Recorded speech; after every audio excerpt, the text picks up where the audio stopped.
Alright, so now that we've run our spectral attributes and hopefully you've explored some of the other spectral attributes that we calculated, what we're going to do next is we are going to move on to the geometric attributes. So with a lot of attribute softwares, one of the first things you always want to do is calculate your dip, because then that way if you have dip in your geologic structure, which most of us do, when we calculate all the rest of the seismic attributes, we're calculating it taking dip into consideration. And so we are going to go to our dip calculations, so seismic attributes, geometric attributes, dip calculations, and then dip 3D. And so our menu opens. I am going to input my original seismic data that I've converted to the AASPI format. Just use a suffix of 0.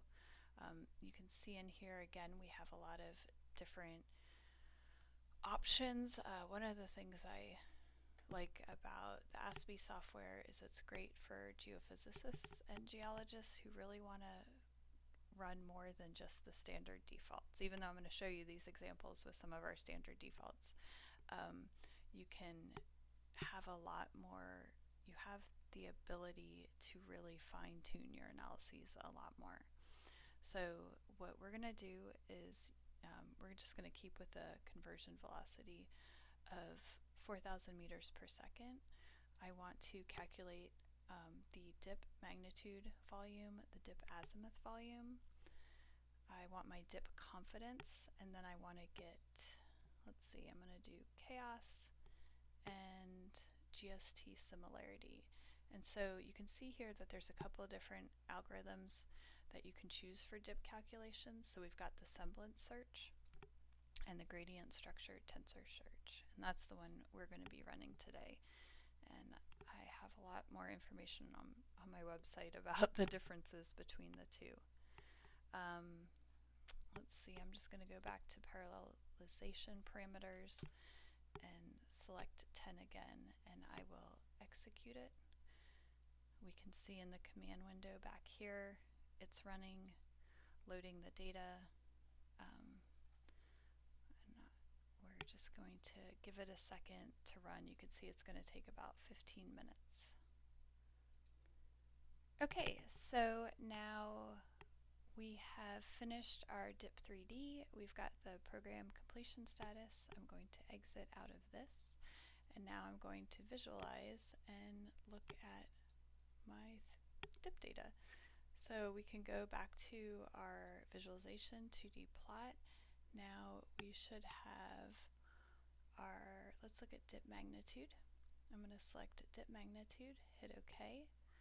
I'm going to have CDP be my desired axis 1, and I'm going to set my increment from 10 down to 1 right here so that I don't run into that problem I always do. I also want to just go a little bit deeper, and so just to save time, I'm going to start my minimum time at 1 second. So I'm going to go down here and I'm going to execute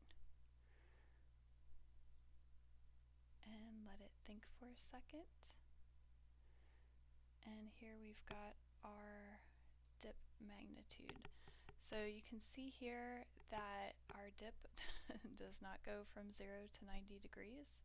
So this gives us the opportunity again to go into our file, and I should have changed this on the I should have changed this a little bit earlier, but we're going to go from, let's say, 0 to 10.